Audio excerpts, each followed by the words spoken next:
Sudden గా heart attack వచ్చింది.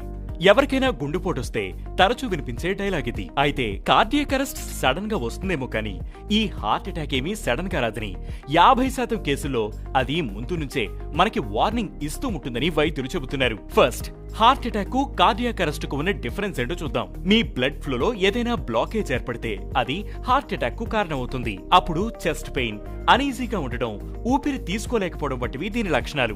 Late అవుతున్న కొద్దీ ఈ లక్షణాల తీవ్రత పెరుగుతుంది. కార్డియాక్ అరెస్ట్ అంటే హార్ట్ లో ఓ చిన్న ఎలక్ట్రిక్ మాల్ ఫంక్షన్ జరుగుతుంది. దీనివల్ల గుండె ఆగిపోతుంది. ఈ టైంలో సిపిఆర్ లేదా డీఫిబ్రిలేషన్ చేయడం ద్వారా పేషెంట్ ని బతికించే ఛాన్స్ ఉంటుంది. ఇందులో మీకు పెద్దగా లక్షణాలు కనిపించవు. కానీ హార్ట్ అటాక్ విషయంలో అలా కాదు. మీకు కొన్ని వారాలు లేదా నెలల ముందు నుంచే గుండె మీకు వార్నింగ్ ఇస్తుంది. తగిన రెస్ట్ ఉన్నా కూడా ఎక్కువగా అలసిపోతుండటం, చెస్ట్ పట్టేసినట్టుండడం, నార్మల్ టాస్క్ తీసుకున్నా కూడా ఊపిరి తీసుకునేందుకు ఇబ్బంది పడడం, తరచూ నిద్ర మధ్యలో మెలకువ రావడం, తరచూ ఇండైజేషన్ కు గురి కావడం వంటివి వీటి లక్షణాలు. మెడ, షోల్డర్, దవడలు బరువుగా ఉండడం వంటి లక్షణాలు కూడా హార్ట్ అటాక్ కు సంబంధించినవే. మహిళల్లో ఎక్కువగా ఈ లక్షణాలు కనిపిస్తాయి. అయితే వీటిని మనం స్ట్రెస్, ఎసిడిటీ లేదా ఏజ్ రిలేటెడ్ ఇష్యూస్ అని లైట్ తీసుకుంటామని, అలా చేసే ఆ తర్వాత ప్రాణాల మీదకు తెచ్చుకుంటామని వైద్యులు చెబుతున్నారు. అందుకే స్ట్రెస్ మేనేజ్ చేస్తూ, BMI, blood sugar, cholesterol levels కంట్రోల్లో ఉంచుకుంటూ, సరిపడా నిద్రపోతూ, ఎక్సర్సైజ్ చేస్తూ, ఆల్కహాల్, స్మోకింగ్ కు దూరంగా ఉండాలని, బాడీలో రెగ్యులర్ గా